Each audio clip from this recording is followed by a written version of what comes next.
పౌలు రోమీలకు రాసిన లేఖ 5వ అధ్యాయము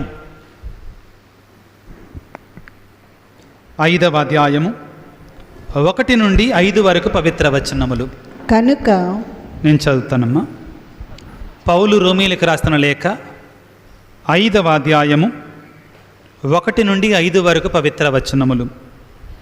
కనుక విశ్వాసము వలన మనం ఇప్పుడు నీతిమంతులముగా చేయబడుటచే మన ప్రభువు యేసుక్రీస్తు ద్వారా దేవునితో సమాధానపడితిమి. ఈనాడు మనకు నిలయమై ఉన్న ఈ దైవానుగ్రహమునకు ఆయనయే విశ్వాసము ద్వారా మనల్ని తీసుకొని వచ్చను. కనుక దేవుని మహిమలో పాలు పంచుకొను ఆశతో మనము ఆనందించుచున్నాము. అంతేకాదు, మన బాధలలో కూడా మనము ఆనందించుదము. ఎలయన కష్టములు ఓర్పును, ఓర్పు సచ్చీలమును, సచ్చీలము నిరీక్షణను కలిగించును. ఈ నిరీక్షణ మనకు నిరాశను కలిగింపదు. ఎలయన దేవుడు దానముగా మనకు వసగిన పవిత్రాత్మ ద్వారా తన ప్రేమతో మన హృదయములను ఆయన నింపెను. ఇది ఏలినవారి వాక్కు. వందనములు. క్రీస్తునాథుని యందు మిక్కిలి ప్రియులకు సహోదరి సహోదరులారా, మనందరం కూడా 2025వ సంవత్సరంలో ఉన్నాం. ఈ సంవత్సరాన్ని మరణించినటువంటి పరమపదించినటువంటి పరిశుద్ధ ఫ్రాన్సిస్ పాపు గారు ఒక జూబిలీ సంవత్సరంగా కొనియాడాలి అని పిలుపునిచ్చారు. దానికి ముందు మనందరినీ సిద్ధపరిచారు. సినడాలిటీ మీరందరూ వినేమంటారు. దీంట్లో మనందరం కూడా సిద్ధపరిచారు జూబిలీ సంవత్సరానికి ముందుగా ప్రారంభంగా. దానిలో ముఖ్యమైనటువంటి 3 భాగాలు ఉన్నాయి. మొదటిది, అన్నిటికంటే ముఖ్యమైనది ఏంటంటే మనందరం కలిసి ప్రయాణం చేయాలి. క్రైస్తవులు అనేటువంటి వాళ్ళు ఎలా ప్రయాణం చేయాలి? మనం ఒంటరి వాళ్ళం కాదు, మనందరం కలిసి ప్రయాణం చేయాలి. ఒకరితో ఒకరం క్రైస్తవులంగా, ఒక కుటుంబముగా, ఒక దేవుని బిడ్డల సమూహంగా కలిసి ప్రయాణం చేయాలి. ఈ కలిసి ప్రయాణంలో మొదటిగా దేవుడు మనకు తోడుంటాడు. మనతో కలిసి దేవుడు నడుస్తాడు. దేవుడు మనల్ని విడిచిపెట్టే దేవుడు కాడు. ప్రభువు ఉత్థానమైన తర్వాత మోక్షారోహణ పండగ రేపటి రోజున మనం కొనియాడుతున్నాం. మత్తయి శుభవార్తలో 28వ అధ్యాయం 20వ వచనంలో దేవుడు వాగ్దానం చేస్తున్నాడు. ఏమంటాడు? ఆయన మోక్షారోహణం అవుతూ ఆయన పలికిన మాటలు ఏమిటంటే మత్తయి 28:20వ వచనంలో ఈ విధంగా పలుకుతాడు దేవుడు. నేను మీకు ఆజ్ఞాపించినదంతయు వారు అనుసరింపబోధింపుడు. ఇదిగో లోకాంత్యము వరకు సర్వదా నేను మీకు తోడుగా ఉంటాను. ఎంత ఆదరణకరమైన మాటలు ప్రియులారా. ఏమంటున్నాడు ప్రభువు? మీరు ఒంటరి వారు కారు. లోకాంత్యము వరకు నేను మీకు తోడుగా ఉంటాను. మోక్షారోహణమైనట్టు యేసయ్య మనకిచ్చే సందేశం ఇదే. ఇదిగో యేసు ప్రభు మరణించాడు కదా, ఉత్థానమయ్యాడు కదా, ఆయన మోక్షారోహణం అయ్యాడు కదా, ఇక మనకెవరున్నారు తోడు అని మనం అనుకుంటే ప్రభు అంటున్నాడు, ఎల్లప్పుడూ నేను మీకు తోడుగా ఉంటాను, మీతోనే ఉంటాను. నేను విడువని ఎడబాయని దేవుడిని అంటాడు. అలనాడు యెహోషువ అన్నాడు. యెహోషువ గ్రంథం 1వ అధ్యాయంలో యెహోషువ భయపడ్డాడు. నీలాగా నాలాగా భయపడ్డాడు. నాకెవరున్నారు తోడుగా? ఇంట్లోనండి ఆధునిక ప్రపంచం ఎలాగా ఉంటుందంటే, ఇంట్లో భార్యాభర్తలుంటారు, పిల్లలుంటారు, అందరుంటారు. కానీ ఎవరికి వారే యమునా తీరు. ఇలా ఉందండి మనిషి యొక్క జీవితం ఈ రోజున. చూడటానికి పెద్ద పెద్ద బంగ్లాలు కాదంటల్లా, చూడటానికి పెద్ద పెద్ద కుటుంబాలు కాదంటల్లా, ఆస్తులు సంపదలు కానీ మనిషిలో రాను రాను ఏమేర్పడుతుందండి? ఒంటరితనం, సఖ్యత లేదు, సమాధానం లేదు. నేను మీతో నిజాయితీగా మాట్లాడుతున్నా. ఈ యూట్యూబ్ పరిచర్య నేను ప్రారంభించిన తర్వాత ఎంతోమంది నాతో పలికిన మాటలండి, నాతో పలికిన మాటలు, అయ్యా మా ఇంటిలో మా కుటుంబంలో సఖ్యత, మేమందరం ఎవరికి వారు ఒంటరిగా బ్రతుకుతున్నామయ్యా. ఇక్కడ కూర్చున్నట్టు మనల్ని పలకరించినా కానీ ఇదే సత్యం బయటపడుద్దండి. మనుషుల్లో రాను రాను ఒంటరితనం ఏర్పడుతుందండి. అలనాడు మోషే ప్రవక్త 40 సంవత్సరాల పాటు ఇశ్రాయేలు ప్రజలని ఒక గొప్ప ప్రవక్తగా నడిపించుకొని వచ్చాడు. ఎక్కడి నుంచి? ఐగుప్తు దేశం నుండి 40 సంవత్సరాల పాటు నడిపించుకొని వచ్చాడు. నడిపించుకొని వచ్చిన తర్వాత మోషే నెబో పర్వతం మీదకి వెళ్ళాడు. ఏ పర్వతం మీదకి వెళ్ళాడండి? అక్కడ పిస్కా అనే శిఖరం మీద ఆయన కనపడకుండా వెళ్ళిపోయాడు. ఆ తరువాత ఇశ్రాయేలు ప్రజలను నడిపించే బాధ్యత యెహోషువ తీసుకున్నాడండి. ఎవరు తీసుకున్నారు? యెహోషువ. యెహోషువలో భయం పట్టుకుంది.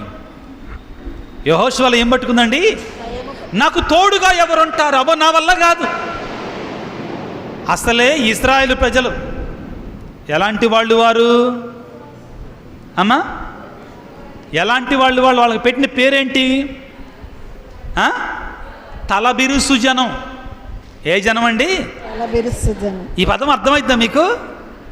మేము కొద్ది తెలంగాణకి దగ్గర ఉంటామండి, కొన్ని పదాలు మీకు అర్థమవుతాయో కాదో అని భయం. ఎట్లాంటి జనం అంటండి ఇశ్రాయేలు ప్రజలు? తలబిరుసు జనం. తలబిరుసు జనం. రెండో పదం ఏంటి తెలుసా? పెడసరపు మంద. బైబిల్లో ఉన్న పదమేనండి అనేది. ఎట్లాంటి వాళ్ళంట? పెడసరపు మంద. వాళ్ళకి యెహోషువని విచారణ గురువుగా వేశాడు దేవుడు. ఎట్టేశాడు? విచారణ గురువు. వాళ్ళని నడిపించమన్నాడు. భయపడిపోయాడండి యెహోషువ. కుర్రోడండి, కుర్రోడు.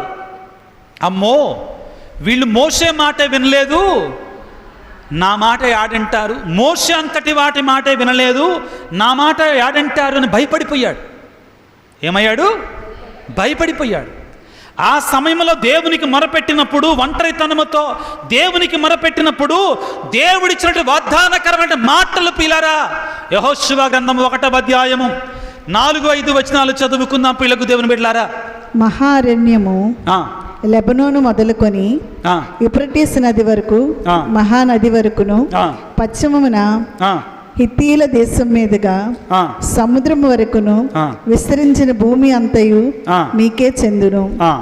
నీ జీవిత కాలము. ఈ మాట వినండి పిల్లారా. భయముతో ఉన్నటువంటి యెహోషువతో, ఒంటరితనముతో ఉన్నటువంటి యెహోషువతో దేవుడు పలుకుతున్న మాటలు పిల్లారా. ఏమంటున్నాడు యెహోషువతో? చదువు మరొకసారి. నీ జీవిత కాలములో, నీ జీవిత కాలములో ఎవ్వరును నిన్ను ఎదిరింపజాలరు, నిన్ను ఎదిరింపజాలరు. మోషేకు వలె నీకును నేను తోడై ఉంటాను. Hallelujah. Praise the lord. Praise the lord. Praise the lord. Praise the lord. Praise the lord. Praise the lord. మోషేకు తోడుగా ఉన్నట్లు నేను నీకు కూడా తోడుగా ఉంటాను. ఈ రోజున ఇక్కడ కూర్చున్నట్టు మనందరితోటి దేవుడు పలుకుతున్నాడు బిడ్డలారా. ఆమేన్. ఇది దేవుని యొక్క మాట. మోషేకి దేవుడు నడిపించాడు, వాగ్దాన భూమిలో అడుగుపెట్టించాడు. యెహోషువ ఇప్పుడు నేను ఒంటరి వాడినిగా, నాకెవరుంటారు తోడుగా? నేను బాధల్లో ఉన్నా, కష్టాల్లో ఉన్నా, వేదనలో ఉన్నా అని అనుకుంటున్న సమయంలో దేవుడు అంటున్నాడు, మోషేకు వలె నీకు కూడా నేను తోడై ఉందును. తర్వాత నిన్ను విడువను, నిన్ను ఎడబాయను. Hallelujah. Hallelujah. Praise the lord. Praise the lord. Praise the lord. Praise the lord. ఇది దేవుని వాగ్దానకరమైన మాట ప్రియులారా. దేవుడు ప్రియులారా అదే మాటలు నీతో నాతో నిత్యము చెబుతూనే ఉంటాడు. కానీ మన చెవులకి ఎక్కవు, మన చెవులకి వినపడవు. ఎందుకని? మన చెవుల్లోకి ఏ పోతున్నాయి? పద్దాకులు ఏం పోతున్నాయండి? జబర్దస్త్ డైలాగులు పోతున్నాయి. మన చెవుల్లోకి ఎక్కువ అయిపోతున్నాయండి. వేరే విషయాలు వెళుతున్నాయి పద్దాకులు. మనకింకా ఇక ప్లేస్ ఆడ ఉంటుందండి. మీకు అందరూ చెప్తున్నాను, ఈ గ్లాసు నిండే నీళ్ళే పడతాయి. ఎక్కువ పడతాయా? ఎక్కువ పోతే ఏమైతాయి? బయటకు పోతుంది. నిండి పొర్లిపోతాయి. మనం కూడా అంతేనండి, మన మనసులు కూడా అంతే. రోజుకి కొన్ని వేల పదాలు మాత్రమే స్వీకరిస్తుంది ఈ మనసు, అంతకుమించి స్వీకరించదు. ఈ వేల పదాలని మనం పనికిరానటువంటి వాటితో నింపామనుకో, దేవుని యొక్క స్వరానికి సమయం ఉండదు, ఇంకా దేవుని యొక్క వాగ్దానానికి సమయం ఉండదు. ఇంకా ఈ రోజున మనం ప్రశ్నించుకోవాల్సింది ఏమిటి అంటే, మన ఒంటరితనములో, మన ఏకాంత సమయంలో, మన బాధలలో, మన కష్టాలలో మనం ఎవరి దగ్గరికి వెళుతున్నాం? యెహోషువ వలె దేవుని దగ్గరికి వెళితే, అయ్యా మోషేకు వలె నీవు నాకు కూడా తోడుగా ఉండయ్యా మనం చెప్పగలిగితే, దేవుడు అప్పుడు అంటాడు, మోషేకు వలె నేను నీకు కూడా తోడై ఉంటాను. నిన్నెవరు ఎదిరింపజాలరో, నిన్నెవరు ఎదిరింపజాలరో. ఇది సత్యం ప్రియులారా. ఈ రోజుల్లో మానవుడండి భయాలతో నిండిపోయి ఉన్నాడు. దేనితో నిండిపోయి ఉన్నాడు? భయాలతో. ఆర్థికపరమైన భయాలు లేవా? లేవండి. వివాహ సంబంధమైన భయాలు, అమ్మో మా పిల్లకి పెళ్ళి, మా పిల్లగాడికి పెళ్ళి, అది అయినా సక్రమముగా, మరి పిల్లలు పుడతారో లేరో. ఉద్యోగాన్ని గురించిన భయం, ఉద్యోగం వచ్చేదాకా ఆరాటం, ఉద్యోగం వచ్చిన తర్వాత పోరాటం. ఇది జీవితం అండి. నేను మనసు విప్పి మీతో చెప్తున్నానండి, నేను ఈ యూట్యూబ్ పరిచయంలోకి వచ్చిన తర్వాత నాకు ఫోన్లు చేసేవాళ్ళు చాలామంది ప్రియులారా పొరుగు వారితో చెప్పుకోలేనటువంటివి గురువులతో చెప్పుకుంటారండి. ముఖ్యంగా ఆత్మీయంగా జీవిస్తున్నాడు ఈ గురువు అనుకున్నప్పుడు ఆ గురువు దగ్గర మనసు విప్పి వారి బాధనంతా కూడా వెళ్ళబోస్తారండి. భయంకరమైనటువంటి వేదనలతో మానవాళి జీవిస్తుంది ప్రియులారా. భయంకరమైన కష్టాలతో ఇదిగో మానవాళి జీవిస్తుంది. జీవిస్తున్నటువంటి మానవాళితో దేవుడు యెహోషువతో చెప్పిన మాటలు చెప్తున్నాడు. ఈ రోజున నీవు నేను ఈ వాగ్దానాన్ని పట్టుకోవాలి. ఏం చేయాలి? వాగ్దానాన్ని పట్టుకోవాలండి. వాటిని ఆ వాగ్దానాన్ని పట్టుకొని మనం దేవునికి ప్రార్థన, అయ్యా నువ్వు యెహోషువతో ఇలా వాగ్దానం చేశావుగా, నా జీవితంలో కూడా నెరవేర్చయ్యా అని వేడుకోవాలి. హల్లెలూయా, హల్లెలూయా, హల్లెలూయా. అదే యెహోషువ గ్రంథము 1వ అధ్యాయము 5, 6, 9, 10 వచనాలు చదువుకుందాం పిల్లరా. నేను చెప్పినట్లు ధైర్య స్థైర్యములను అవలంబించుము, నిర్భయముగా నిస్సంశయముగా ప్రవర్తించుము. నీ దేవుడైన ప్రభువు ఎల్లవేళలా నీతో ఉన్నాడు, నీకు తోడై ఉంటాడు. Hallelujah, hallelujah. Praise the lord, praise the lord. ప్రియులారా, అక్కడ మత్తయి శుభవార్త 28వ అధ్యాయము 20వ వచనంలో యేసయ్య ఏమంటున్నాడు? లోకాంత్యం వరకు సర్వదా నేను మీకు తోడై ఉంటాను. ఇక్కడ ఏమై అంటున్నాడు దేవుడు? నీ దేవుడైన యెహోవా ఎల్లవేళలా నీకు తోడై ఉంటాడు. ఇది క్రైస్తవులంగా దేవుని వాగ్దానంగా మనం స్వీకరించాలి. Praise the lord, praise the lord, praise the Lord. మిమ్మల్ని అందరినీ ప్రశ్నించాను నేను, మనం ఏ సంవత్సరంలో ఉన్నాం? 2025వ సంవత్సరాన్ని పరిశుద్ధ ఫ్రాన్సిస్ పాపు గారు, పరమపదించిన ఫ్రాన్సిస్ పాపు గారు జూబిలీ సంవత్సరంగా ప్రకటించారు. జూబిలీ సంవత్సరంగా ప్రకటించారు. ఈ జూబిలీ సంవత్సరంలో ప్రియులారా, పరిశుద్ధ ఫ్రాన్సిస్ పాపు గారు దానికి సిద్ధపాటుగా మనందరి కూడా సినడ్ను ఏర్పాటు చేశారు. సినడ్ సమయంలో మనకిచ్చిన నినాదం ఏమిటి అంటే, కలిసి ప్రయాణం చేయాలి. ఎవరితో కలిసి ప్రయాణం చేయాలి? మొదటిగా దేవునితో కలిసి. ఆయన సిద్ధంగానే ఉన్నాడు ఎల్లప్పుడూ కూడా మనతో కలిసి ప్రయాణం చేయడం. ఇప్పుడే మనం చదువుకున్నాం, ఏమన్నాడు? లోకాంత్యము వరకు సర్వదా నేను మీతో. యెహోషువతో ఏమంటున్నాడు ప్రియులారా? నేను నిన్ను ఎడబాయను అన్నాడు. నీతో కలిసి ఉంటానంటున్నాడు, నీతో కలిసి ప్రయాణం చేస్తానంటున్నాడు. ఇప్పుడు ప్రశ్నించుకోవాల్సింది ఏంటంటే, నీవు దేవునితో కలిసి ప్రయాణం చేయడానికి సిద్ధంగా ఉన్నావా? నీవు దేవునితో కలిసి ప్రయాణం చేయటానికి సిద్ధంగా ఉన్నావా? ఈ సినెట్లో పరిశుద్ధ ఫ్రాన్సిస్ పాపు గారు మనకి 3 ముఖ్యమైన అంశాలు ఇచ్చారు పిల్లారా. ఏమిటవి? Communion, participation and mission. Communion, participation and mission అంటే మీతో చెప్తాను పిల్లలు అర్థమయ్యేటట్లుగా, సహవాసం ఉండాలి క్రైస్తవుల మధ్యలో. నెంబర్ 1 ఏముండాలి? సహవాసం అంటే ఏంటి? కలిసి మెలిసి ఉండాలి.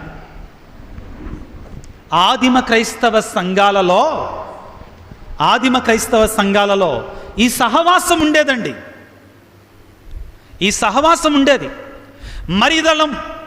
మరియా ఈ యొక్క సొడాలిటీ మెంబర్స్గా మనలో ఈ సహవాసం ఉండాలి, కలిసి ప్రయాణం ఉండాలి. మరియ తల్లి యొక్క నడిపింపుల మనందరం కలిసి ఉండాలి.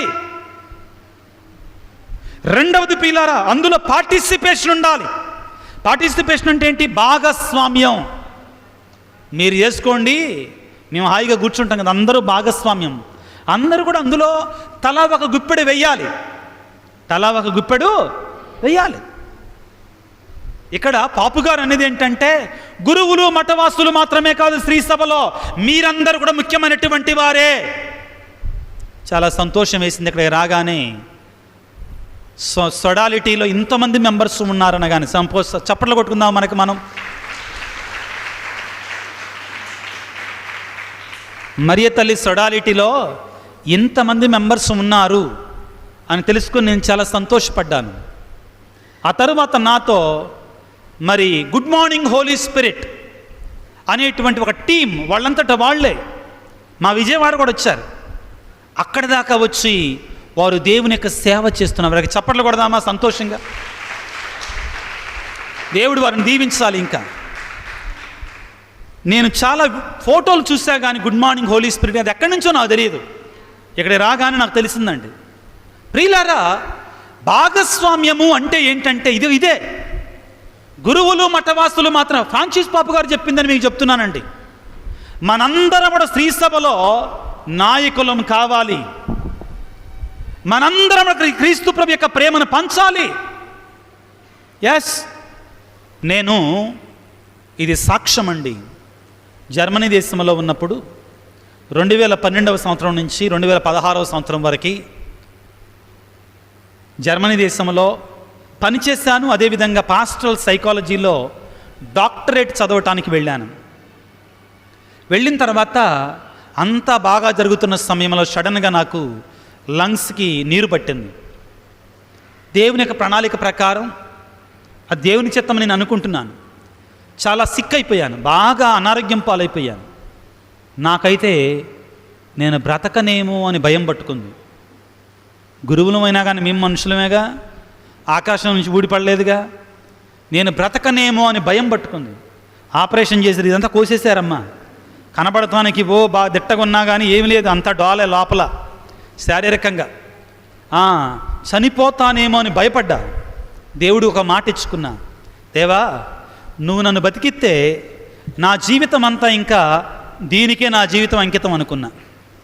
అవునండి దేవా, నాకు మరలా ఒక జీవితాన్ని ఇస్తే, మరలా నాకు ఒక జన్మనిస్తే నా జీవితం అంతా కూడా, నా బ్రతుకంతా కూడా నీ యొక్క పరిచర్య చేయటానికి నన్ను నేను అంకితం చేసుకుంటానని చెప్పాను.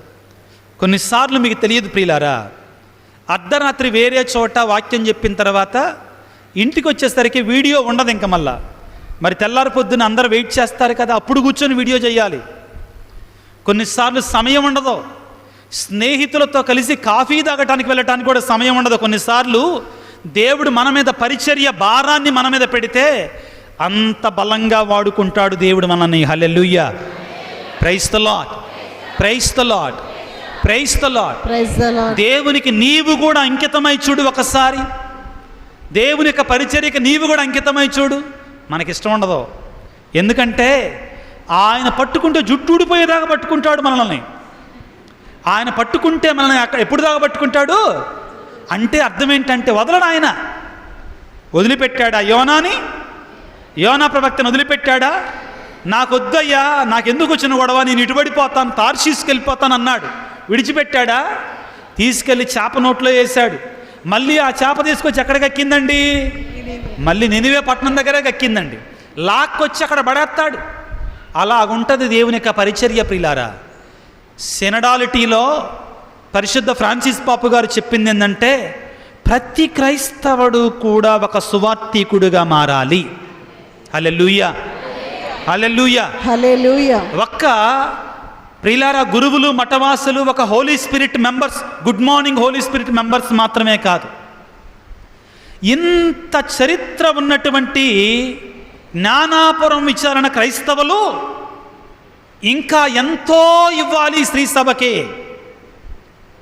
అవునండి, ఎప్పుడో చిన్నప్పుడు సెమినరీలో ఉన్నప్పుడు వచ్చా, ఆ తర్వాత ఒక్కసారి గురువైన తర్వాత ఊరికే చూడటానికి వచ్చా.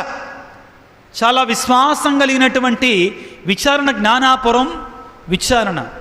ఈ విశ్వాసాన్ని మన దగ్గరే ఉంచుకోవటం కాదు, ఈ యొక్క బలమైనటువంటి దేవుడిచ్చిన కృపని మనతోనే ఉంచుకోవటం కాదు, దీనిని మనం 10 మందికి పంచాలి, నీకు తోచిన విధంగా, నీకు తోచినటువంటి విధంగా.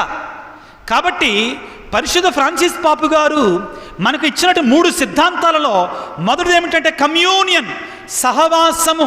మొదటి ఏంటండి? సహవాసం. రెండవది పార్టిసిపేషన్, భాగస్వామ్యము. మూడవది మిషన్. మూడవది ఏంటండి? మిషన్. మిషన్ అంటే ఏంటి? పరిచర్య. మూడవది ఏంటండి? పరిచర్య, సువార్త పరిచర్య. మనందరం కూడా చెయ్యాలి ప్రియులకు దేవుని బిడ్డలారా, మనందరం కూడా చెయ్యాలి, మనందరి బాధ్యత. అంతకుముందు కొన్నాళ్ల క్రితం పరిశుద్ధ ఫ్రాన్సిస్ పాపు గారు ఏమన్నారు? Every baptized Christian is a missionary. జ్ఞానస్నానం పొందిన ప్రతి క్రైస్తవుడు కూడా ఒక సువార్తికుడే. అందరం సువార్తికులుగా మారాలి, ఇది మన బాధ్యత ప్రియులారా. ఈ సువార్త ప్రచారములో ఈ సంవత్సరంలో ప్రియులారా, ముఖ్యంగా 2025వ సంవత్సరంలో పరిశుద్ధ ఫ్రాన్సిస్ పాపు గారు ఒక నినాదాన్ని ఇచ్చారు. ఏమిటి అది? Pilgrims of hope. ఏంటిది? పిలిగ్రిమ్స్ ఆఫ్ హోప్, నిరీక్షణ యాత్రికులు. అందరు చెప్పండి. నిరీక్షణ యాత్రికులు. ఏ యాత్రికులండి? నిరీక్షణ యాత్రికులు. నిరీక్షణ అంటే ఏంటి? ఎదురు చూడదు, నమ్మకం. నమ్మకం. నిరీక్షణ అంటే ఏంటండి? నమ్మకం. నమ్మకం కలిగిన యాత్రికులం మనం. నమ్మకం లేని యాత్రికులం కాదండి మనం. దైవిక పుణ్యాలు ఏంటండి? విశ్వాసము, నమ్మిక, దైవ ప్రేమ. ఇవి 3 మనందరం గుర్తుపెట్టుకోవాలి. ఏంటివో మళ్ళొకసారి? విశ్వాసము, నమ్మిక, దైవ ప్రేమ. క్రైస్తవుడు అనేటువంటి వాడు ప్రయాణికుడు. కానీ ఆ ప్రయాణికుడు మామూలు ప్రయాణికుడు కాదండి. ఎటువంటి ప్రయాణికుడు? నిరీక్షణ కలిగిన ప్రయాణికుడు, నమ్మకాన్ని కలిగిన ప్రయాణికుడు, ఒంటరి ప్రయాణికుడు కాదు. దేవుడు నీతో ఉన్నాడు, దేవుడు నీతో ఉన్నాడు. ప్రియ దేవుని బిడ్డ, ఈ ప్రయాణములో క్రైస్తవునికి తోడుగా ఉండే ఆయుధం ఇది. హల్లెలూయా, హల్లెలూయా. ఏమిటి? జపమాల. జపమాల. ఈ యాత్రలో మనందరం యాత్రికులమండి. ఈ లోకంలో ఎవరం శాశ్వతం కాదు. బస్సు ఎక్కి దిగినట్టు, ట్రైన్ ఎక్కి దిగినట్టు ఈ శరీరంలోనికి కూడా దేవుని యొక్క ఆత్మ ఎక్కుద్ది. ఏమైద్ది? మోసకపోవటమే. పొద్దున్నే లేచి కొంతమంది అక్కడ వంట వండుతుంటే నేను ఒక కుర్రోడిని పిలిచా మెల్లగా. అబ్బాయి బండి తీసుకొని రారా అన్నాను. బండి తీసుకొని వచ్చి దానికి ముందు నేను ఇదంతా చూశాను. చూసిన తర్వాత కిందకెళ్ళి మొత్తం చూసొచ్చాం. చూసిన తర్వాత ఆ కుర్రోడిని అడిగాను, ఇటుపక్క ఏమున్నాయి అయ్యా అన్నాను. అటుపక్క ఫాదర్ సమాధులు ఉన్నాయి ఫాదర్ అన్నారు. ఏమున్నాయంట? మనందరి ప్రయాణం ఎక్కడికండి? చివరికి ఎక్కడికి? అక్కడికి. అంటే ఈ శరీరం అక్కడ ఉంటుంది, ఆత్మ ఎక్కడికి పోద్ది? దేవుని సన్నిధికి వెళ్ళాలి. ప్రియులకు దేవుని బిడ్డలారా, మనందరం కూడా ఈ ప్రయాణంలో మనకు తోడుగా ఉండేది ఏంటిదండి? జపమాల. మరియ తల్లి జపమాల. క్రీస్తునాథుని యందు మిక్కిలి ప్రియులకు దేవుని బిడ్డలారా, పరిశుద్ధ ఫ్రాన్సిస్ పాపు గారు ఈ సంవత్సరం అంతా కూడా, ఈ జూబిలీ సంవత్సరం అంతా కూడా మనందరము కూడా అనుసరించటానికి, పాటించటానికి ఒక చిన్న పుస్తకాన్ని రాశారండి. దాని పేరేంటంటే Spes non confundit. Spes non confundit. ఇది లాటిన్ భాషలో. మిమ్మల్ని నేర్చుకోమని నేను బలవంతం చెయ్యను. ఇది నా హామీ, ఇది నా హామీ. కానీ దాన్ని తెలుగులో చెప్తానండి. ఏమిటి అంటే నిరాశ కలిగింపని నిరీక్షణ. నిరాశ కలిగింపని నిరీక్షణ. ప్రియులారా, దేవుని మీద నమ్మకం ఉన్నటువంటి వాడు నిరాశతో జీవించకూడదు. ఎస్, బికాస్ ఎందుకంటే దేవుడు నాకు తోడున్నాడనే ధైర్యం. దేవుడు నాకు తోడున్నాడనే ధైర్యం. ప్రియులారా, ఈనాడు మనం చదువుకున్న రోమాపత్రిక 5వ అధ్యాయం 5వ వచనాన్ని చదవండి ఒకసారి. రోమాపత్రిక 5వ అధ్యాయం 5వ వచనం. ఈ నిరీక్షణ మనకు నిరాశను కలిగింపదు. ఏలయనా, ప్రియులారా, అర్థమవుతుందా? నీలో నిరీక్షణ ఉంటే, నమ్మకం ఉంటే దేవుని మీద. నిరీక్షణ అంటే ఏంటి? నమ్మకం. ఎవరి మీద? దేవుని మీద. నీలో దేవుని మీద నిరీక్షణ ఉంటే నిరాశతో ఉండవు నువ్వు. నిరాశతో ఉండవు నువ్వు. నిరీక్షణ అనేటిది మనకి ఆనందాన్ని ఇస్తుంది, సంతోషాన్ని ఇస్తుంది. ప్రియులకు దేవుని బిడ్డలారా, క్రైస్తవులు అనేటువంటి వారు నిరీక్షణ కలిగిన క్రైస్తవులుగా ఉండాలి. నిరీక్షణ లేని క్రైస్తవులుగా ఉండకూడదు. నిరీక్షణ లేనటువంటి వాడికి, నిరీక్షణ ఉన్నటువంటి వాడికి ఉన్న తేడా ఏంటో తెలుసా? నిరీక్షణ లేనటువంటి వాడికి బాధలు వస్తాయి, నిరీక్షణ లేనటువంటి వాడికి కష్టాలు వస్తాయి, నమ్మకం లేనటువంటి వాడికి శ్రమలు వస్తాయి, నమ్మకం లేనటువంటి వాడికి సిలువలు వస్తాయి. నమ్మకం ఉన్నటువంటి వాడికి కూడా కొన్నిసార్లు అంతకంటే ఎక్కువ శ్రమలు వస్తాయి, అంతకంటే ఎక్కువ బాధలు వస్తాయి, అంతకంటే ఎక్కువ కన్నీళ్ళు వస్తాయి, అంతకంటే ఎక్కువ కష్టాలు వస్తాయి. కానీ నిరీక్షణ కలిగినటువంటి వాడు ఈ నమ్మకములో, ఈ నిరీక్షణలో, ఈ శ్రమలలో, ఈ బాధలలో ఈ దేవుడు నాకు తోడుగా ఉన్నాడు కాబట్టి నేను భయపడవలసిన అవసరము లేదు అంటాడు. Hallelujah. Praise the lord, praise the lord, praise the lord. నిరీక్షణ లేనటువంటి వాడు ఏం చేస్తాడంటే ఆ శ్రమలలో కూరుకొని పోతాడు, ఆ బాధల్లో కూరుకొని పోతాడు, ఆ శ్రమల్లో కూరుకొని పోయి జీవితాన్ని అంతం చేసుకుంటాడు. పరిశుద్ధ ఫ్రాన్సిస్ పాపు గారు మనందరినీ కూడా ఈ జూబిలీ సంవత్సరంలో నిరీక్షణ కలిగిన క్రైస్తవులుగా జీవించమంటున్నాడు. నిరీక్షణ లేనటువంటి వారముగా మనం ఉండకూడదు. నీవు, నేను, నీలో, నాలో ఆ నిరీక్షణ నింపుకోవాలి. నీలో, నాలో ఆ నిరీక్షణ నింపుకోవాలి. ఇప్పుడు అసలైన మాటకు వస్తున్నాను పిల్లారా. ఇది నిజం. నేను ఇప్పుడు చెప్పబోయేది నిజం. నిరీక్షణకి గొప్ప సుమాతృక మరియ తల్లి. ప్రియులకు దేవుని బిడ్డలారా, ఆ మరియ తల్లే నిరీక్షణకి గొప్ప సుమాతృక. ఎన్ని శ్రమలు ఆ జీవితంలో వచ్చినా కానీ, ఎన్ని కష్టాలు ఆ జీవితంలో వచ్చినా కానీ, తన కుమారుని నిట్ట నిలువున సిలువ వేస్తున్నా కానీ, అమ్మా నీ హృదయంలోంచి ఒక బాకు దిగబడుతుంది అని చెప్పినా కానీ మరియ తల్లి తన నమ్మకాన్ని దేవుని మీద వదలలేదండి. కాబట్టే ఆ తల్లి ఈ రోజున స్త్రీలందరిలో కూడా ధన్యురాలుగా ఉంది. Hallelujah. Praise the lord, praise the lord, praise the lord. అందరం కలిసి చెప్పించుకుందాం. దేవర ప్రసాదము చేత నిండిన మరియమ్మ వందనము. ప్రభు మీతో ఉన్నారు, స్త్రీలలో ఆశీర్వదింపబడిన వారు మీరే, మీ గర్భఫలముకు యేసు ఆశీర్వదింపబడిన వారిని.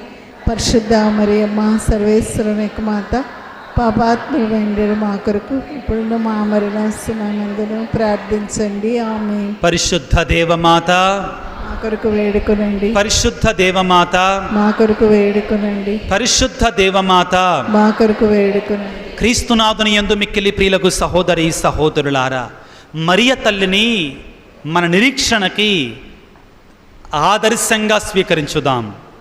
ప్రియమైన దేవమాత సొడాలిటీ మెంబర్స్, సభ్యులారా, మీ జీవితంలో మరియ తల్లిని ఆమె యొక్క జీవితంలో జరిగినటువంటి సంఘటనని దేవదూత మరియ తల్లి దగ్గరికి వచ్చి, అమ్మా నీవు దేవునికి జన్మనివ్వాలి, దేవుని కుమారుడికి జన్మనివ్వాలి అన్నప్పుడు మరియ తల్లి పలికింది నీలాగా నాలాగా, అయ్యా నేను పురుషుని ఎరుగను కదా, మా సమాజంలో పురుషుని ఎరుగకుండా వివాహము కాకుండా పిల్లవానికి జన్మనిస్తే రాళ్లతో కొట్టి చంపేస్తారు. ఏం చెయ్యాలి అనుకుంది, అయినా కానీ దేవుని మీద నమ్మకాన్ని విడిచిపెట్టాల. శ్రమలలో, బాధలలో, కష్టాలలో ప్రియులారా, తర్వాత మధ్యాహ్నం మనం వచ్చినప్పుడు ఇంకా వివరంగా మనం తెలుసుకుంటాం ప్రియులారా. ఇదిగో ఆ మరియ తల్లి ప్రియులారా తన జీవితంలో నిరీక్షణను ఎట్టి పరిస్థితుల్లో కూడా, నమ్మకాన్ని, దేవుని మీద నమ్మకాన్ని ఎట్టి పరిస్థితుల్లో కూడా విడిచిపెట్టలేదు. కాబట్టి దేవుడు ఆ తల్లిని ప్రియులారా స్త్రీలందరిలో కూడా ధన్యురాలుగా తీర్చిదిద్దాడు. వాక్యాన్ని చదువుకుందాం ప్రియులకు దేవుని బిడ్డలారా. హెబ్రీ పత్రిక 11వ అధ్యాయం 1వ వచనాన్ని చదువుకుందాం. హెబ్రీ పత్రిక 11వ అధ్యాయం 1వ వచనాన్ని చదువుకుందాం. దేవునిచే నిర్మించబడి విశ్వసించుటయన మనము నిరీక్షించు విషయములయందు నిస్సందేహముగా ఉండడం. నిరీక్షణ అంటే ఏంటి అసలు? నిరీక్షణ అంటే ఏంటి? నమ్మకం. నమ్మకం అంటే ఏంటి? మనము దేని కొరకై ఆశపడుతున్నామో దాని మీద నిరీక్షణ కలిగి ఉండటం. అది జరుగుద్ది, అది ఖచ్చితంగా జరుగుద్ది. ఎందుకంటే దేవుడు నాకు తోడుగా ఉన్నాడు. మీకు అర్థమయ్యే భాషలో ఒక చిన్న ఉదాహరణ ఇస్తాను, అందరు జాగ్రత్తగా వినండి. నాకు తెలుసు మీలో కొంతమంది షుగర్ పేషెంట్స్ ఉంటారు, 130 అయింది, 140 అవుతుంది. ఈ ఉదాహరణ చెప్పుకొని తర్వాత మరలా వచ్చి మనం వాక్యాన్ని కంటిన్యూ చేసుకుందాం. ఒక రోజున ఇండియాకి పాకిస్తాన్కి క్రికెట్ మ్యాచ్ వచ్చింది. ఒక రోజున ఇండియాకి పాకిస్తాన్కి క్రికెట్ మ్యాచ్ జరిగింది. ఇతనికి క్రికెట్ మ్యాచ్ అంటే బాగా ఇష్టం, అర్థమైందా? కానీ డ్యూటీకి సెలవు పెట్టాలనుకున్నాడు, కానీ సెలవు ఇవ్వనన్నారు. అర్థమైందా? ఫోన్ కూడా చూడనీరు, డ్యూటీలో ఫోన్ కూడా చూడనీరు. ఇతను డ్యూటీ అయిపోయేసరికి సాయంత్రం 4:30 గంటలు, వన్ డే క్రికెట్ మ్యాచ్ కాబట్టి 3:30 గంటలకే మ్యాచ్ అయిపోయింది. అసలు ఏం జరిగిందో ఇతనికి ఏమీ మధ్యలో లంచ్ బ్రేక్ అప్పుడు కూడా ఫోన్ తీసుకొనియరు. ఎందుకంటే ఫోన్లో అన్ని వార్తలు వస్తున్నాయి, ఇప్పుడు ఫోన్ తీసుకోలేరు. సాయంత్రం 5 గంటలకి గబగబా వెళ్ళాడు, వెళ్ళి ఫోన్ చూశాడు. ఫోన్ చూసేసరికే ఇండియా గెలిచింది అని చూశాడు. ఇండియా ఏమైంది? మ్యాచ్లో గెలిచింది. కానీ ఇతను క్రికెట్ అంటే బాగా ఇష్టం, చూడాలి ఆ మ్యాచ్ని. ఎక్కడుంటుంది? యూట్యూబ్లో ఉంటుంది ఆ మ్యాచ్. సాయంత్రం కొంచెం పనులన్నీ కూడబెట్టుకొని చక్కబెట్టుకొని ఫోన్ తీసుకొని కూర్చున్నాడు మ్యాచ్ చూడటానికి మళ్ళా. ఇప్పుడు మీరు చెప్పండి, జాగ్రత్తగా వినండి. మొదట పాకిస్తాన్ క్రికెట్ మ్యాచ్ ఆడింది, 320 స్కోర్ చేసింది. మరలా తర్వాత భారతదేశం క్రికెట్ మొదలుపెట్టింది, బ్యాటింగ్ మొదలుపెట్టింది. మొదట్లోనే ప్రియులారా ఎవరండి వాళ్ళు? ఎవర్రా బాబు మొదట ఓపెనింగ్ ఎవరు? శర్మనా? రోహిత్ శర్మనా? ఎంత చక్కగా చెప్తున్నావురా. రోహిత్ శర్మ. తర్వాత ఇంకోరు? కోహ్లీనా? విరాట్ కోహ్లీనా? కోహ్లీ అంటండి. మొదట్లోనే వాళ్ళిద్దరు అవుట్ అయిపోయారు. వినండి జాగ్రత్తగా, వాళ్ళిద్దరూ 10 రన్లకే అవుట్ అయిపోయారు. ఈ మ్యాచ్ చూస్తున్నటువంటి అతను అమ్మో ఇండియా ఓడిపోద్దని భయం ఉంటుందా? ఉంటుందా? ఎందుకని ఉండదు? ఆల్రెడీ గెలిచిందని అతనికి తెలుసు. వినండి జాగ్రత్తగా, ఆల్రెడీ గెలిచిందని అతనికి తెలుసు. అతను ఆల్రెడీ తెలుసు అతనికి, ఇంకా ఓడిపోయే అవకాశం లేదు. ఏమండి, ఇదేనండి నమ్మకం అంటే. ప్రియులారా, క్రైస్తవుడు అనేటువంటి వాడి కూడా నిరీక్షణ అంటే ఏంటంటే, నా దేవుడు ఇశ్రాయేలు ప్రజలను కాపాడాడు. అర్థమైందా? నా దేవుడు ఫలానా వాళ్ళని కాపాడాడు, ఫలానా వాళ్ళని కాపాడాడు, పేతురు గారిని కాపాడాడు, పౌలు గారిని కాపాడాడు. దేవుని నమ్మినటువంటి ఫ్రాన్సిస్ వారిని కాపాడాడు, మరియ తల్లిని కాపాడాడు. కాబట్టి నన్ను కూడా కాపాడుతాడు. నిరీక్షణ అంటే ఇదే. నా దేవుడు నన్ను విడిచిపెట్టడు. ఇది నిరీక్షణ అంటే. ఈ నిరీక్షణ ఉన్నటువంటి వాడు ఎంత పెద్ద సమస్య వచ్చినా, ఎంత పెద్ద బాధ వచ్చినా, కష్టం వచ్చినా కానీ నా దేవుడు నాకు తోడు. పౌలు గారు అంటాడండి, if God be for us who can be against us. దేవుడు మన పక్షాన ఉండగా మనకి విరోధి ఎవడో? మనకి విరోధి ఎవడు? అదే పౌలు గారు అంటాడు పిల్లారా, ఉత్థాన కాలములో కొరింథీ పత్రికలో, మరణమా నీ విజయం ఎక్కడ? మరణపు ముళ్ళును విరిచాడు నా దేవుడు. మరణపు ముళ్ళును విరిచాడు. క్రైస్తవులు ఎందుకు ఇంకా నీరసములో ఉన్నారు, భయపడుతున్నారు క్రైస్తవులు అనేటువంటి వారు అంటే వాళ్ళల్లో నిరీక్షణ కరువైపోతా ఉంది రాను రాను. మనకి ఆదరణ, నిరీక్షణ సుమాత్రకనిచ్చేది మరియ తల్లి పిల్లరా, మరియమాత. ఆ మరియమాతను వేడుకుందాం ఈ రోజున. అమ్మా, నీ జీవితంలో ఎన్ని శ్రమలు వచ్చినా, ఎన్ని బాధలు వచ్చినా, దేవుని యొక్క చిత్తం ఇది. దేవుని యొక్క చిత్తం ఎల్లప్పుడూ మంచిగానే ఉంటుంది.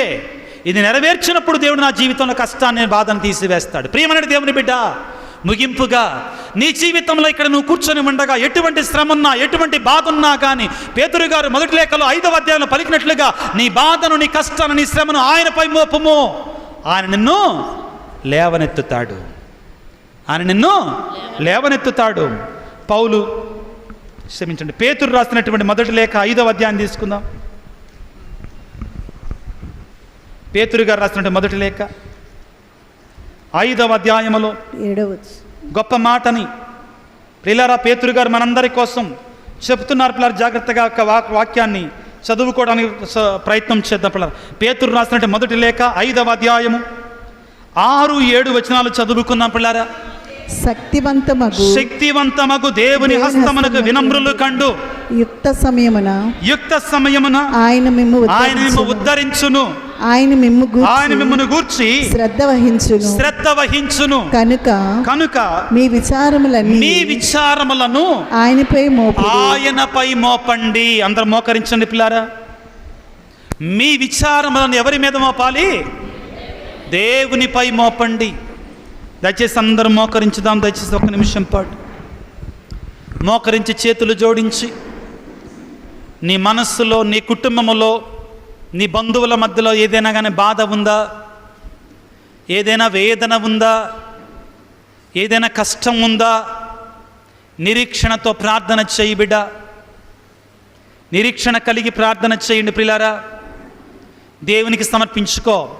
పేతురు గారు అంటున్నాడు పిల్లారా, మీ భారములను ఆయనపై మోపుడు. ఆయనకు అప్పచెప్పండి. నీతో ఉంచుకోమాకో. నీ వలన కాదో. నువ్వు ఒంటరిగా పడవను నడిపిస్తే నీ నావలో యేసయ్య ఉండాలి, నీ పడవలో యేసయ్య ఉండాలి.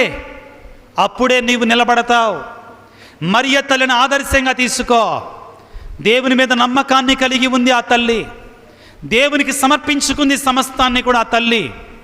వేడుకో. నీ భారాన్ని ఆయనకు అప్పచెప్పు. నీ కష్టాన్ని ఆయనకు అప్పచెప్పు. నీ శ్రమను ఆయనకు అప్పచెప్పు. అయ్యా, నువ్వు అంటున్నావు కదయ్యా, మీ భారములను ఆయనపై మోపుడు, ఆయన మేము ఉద్ధరిస్తాడు, లేవనెత్తుతాడు, దీవిస్తాడు అంటున్నావు కదా నాయన. అనారోగ్యం ఉందా నీ జీవితంలో? అప్పుల బాధలు ఉన్నాయి నీ జీవితంలో? విశ్వాసం లేకుండా బ్రతుకుతున్నదా నీ కుటుంబము? దేవుని నుండి దూరం అయిపోయి ఉందా నీ యొక్క జీవితం, నీ కుటుంబం? యేసయ్యను వేడుకో. అయ్యా, ఈ భారాన్ని మొత్తాన్ని నీ మీద వేస్తున్నానయ్యా, నువ్వు స్వీకరించు తండ్రి.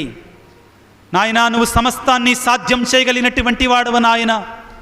అలనాడు గాలిని తుఫానుని అణిచిన దేవానికి స్తోత్రమయ్యా. ఇదిగో నా యొక్క సమస్తాన్ని నీకు అర్పిస్తున్నానయ్యా. నా కష్టాన్ని, నా బాధను, నా శ్రమను, నా కన్నిటి నీకు సమర్పించుకుంటున్నానయ్యా. అమ్మా తల్లి మరియమాత నా ఆదర్శం. నా కొరకే ప్రార్థన చేసేట అమ్మా, మా కోసం ప్రార్థన చేయి తల్లి. మా కొరకు వేడుకో తల్లి. నీ బాధను, నీ కష్టాన్ని, నీ కన్నిటిని ఆ మరియ తల్లి పాదాల సన్నిధిలో ఉంచి దేవునికి సమర్పించుకోవడానికి ప్రయత్నం వచ్చాయి. పిల్లల చదువుల గురించి, బిడ్డల వివాహాన్ని గురించి ఏదైనా కావచ్చు గాక, సమర్పించుకో. దేవుని సమర్పించుకో. ప్రార్థన చేసుకో. దేవుని వేడుకో. దేవుడు దీవిస్తాడు. పిల్లలు దేవుని బిడ్డలారా, దేవుడు ఆశీర్వదిస్తాడు. దేవుడిని దీవిస్తున్నాడు, ఆశీర్వదిస్తున్నాడు. ప్రియులకు దేవుని బిడ్డలారా, ప్రార్థన చేద్దాం. ప్రతి ఒక్కరము కూడా నిరీక్షణతో ప్రార్థన చేయి. నమ్మకంతో ప్రార్థన చేయి. నీకున్న సమస్తాన్ని కూడా ప్రభు సన్నిధిలో అలనాడు రక్తస్రావ రోగి పలికినట్లుగా ఆయన అంగీ అంచును తాకితే చాలు నాకు స్వస్థత. అలనాడు త్రోవ ప్రక్కన ఉన్నటువంటి ఆ యొక్క గుడ్డివాడు పలికినట్లుగా, ఇదిగో దావీదు కుమార యేసయ్య నన్ను కనికరించయ్య. వేడుకో బిడ్డ, వేడుకో. దేవుడు వాగ్దానం చేస్తాడు. నీలో నిరీక్షణ ఉంటే దేవుడు నిన్ను లేవనెత్తుతాడు, నీ మొరను ఆలకిస్తాడు, నిన్ను దీవిస్తాడు, నిన్ను ఆశీర్వదిస్తాడు. దావీదు కుమార యేసయ్య నన్ను కరుణించయ్యా, దావీదు కుమార యేసయ్య నన్ను కరుణించు తండ్రి అని వేడుకోవటానికి ప్రయత్నం చేద్దాం. అందరూ కూడా ప్రార్థన చేసుకుందాం బిడ్డలారా. అందరూ చేతులు జోడించుదాం, ప్రార్థన చేసుకుందాం. సర్వశక్తిమంతుడా, సర్వోన్నతుడా యేసు రాజా, ఇప్పటి వరకు కూడా ఈ 2025వ సంవత్సరాన్ని జూబిలీ సంవత్సరంగా ప్రకటించి నిరీక్షణ యాత్రికులుగా మేము ఉండాలని పాపు గారు పిలుపునిచ్చి ఉండగా, తండ్రి నిరీక్షణ అంటే ఏమిటి, నిరీక్షణ కలిగి ఉంటే నిరాశ రాదు అని మాకు నేర్పించారు. తండ్రి నీవున్నావని, నీవు మాకు తోడుగా ఉంటావని నీ వాగ్దానం చేస్తావు. నీకు స్తోత్రాలు తండ్రి. మా బాధలని, మా కష్టాలని, మా శ్రమలని, మా కన్నిటిని, మా విశ్వాస జీవితాన్ని, మా విశ్వాస పరాజయాలను చేయాలని ప్రభుగా నీకు సమర్పించుకుంటున్నాం. యేసురాజా, నీ సన్నిధిలో ఉన్నటువంటి ఈ బిడ్డలందరినీ మీరు దీవించండి నాయన. నీ ఆత్మ శక్తితో నింపండి నా తండ్రి. మేమందరము కూడా నిరీక్షణ కలిగిన క్రైస్తవులంగా, నీవు మాకు తోడుగా ఉన్నావనే ధైర్యంతో, విశ్వాసంతో ముందుకు వెళ్ళేటువంటి క్రైస్తవులంగా, నిరాశ లేనటువంటి క్రైస్తవులంగా ధైర్యంగా ముందుకు వెళ్ళే శక్తిని మాకు దయచేయి. నీ పరిశుద్ధాత్మ అభిషేకాన్ని మాకు దయచేయండి తండ్రి. నీ పరిశుద్ధాత్మ ఆశీర్వాదాలను మాకు దయచేయండి తండ్రి. నీ పరిశుద్ధాత్మ కృపను మాకు దయచేయమని మరొకసారి నీ సన్నిధిలో ఉన్న బిడ్డలందరినీ దీవించి ఆశీర్వదించమని మా ప్రభు అయిన క్రీస్తు ద్వారా వేడుకొనుచున్నాము తండ్రి. Amen. Praise the lord, praise the lord, praise the lord, praise the lord. Mariya తల్లి పాదాలను పట్టి శుభములు గూర్చు నీ నామం మాకు ఎప్పుడు కూడా శుభాలను ఇస్తుంది తల్లి అంటూ జననీవో మరియా అనే పాట పాడుకున్న అందరి సంతోషం. లేచి నిలబడదాం పిల్లలందరం కూడా.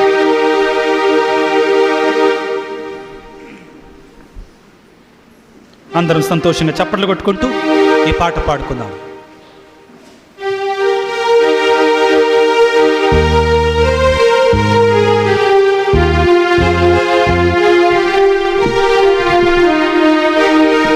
శుభములు గూర్చు నీ నామం నిరతము నాలో స్మరింతు. శుభములు గూర్చు నీ నామం నిరతము నాలో స్మరింతు. మధురము నీ ప్రేమ ఎడబాయని నీ కరుణ, ఎడబాయని నీ కరుణ. జననీవో మరియా, అందరం కలిసి పాడుకుందాం గట్టిగా. చల్లని మాధవమ్మా, జీవితయానములో మా తోడుగా నిలువమ్మా, మా తోడుగా నిలువమ్మా. అందరు చేతులు జోడించి మన విన్నపాలని, మన తలంపులని, మన కోరికలని అన్నీ ఒకటిగా చేసి ప్రార్థన చేసుకుందాం. దేవర ప్రసాదము చేత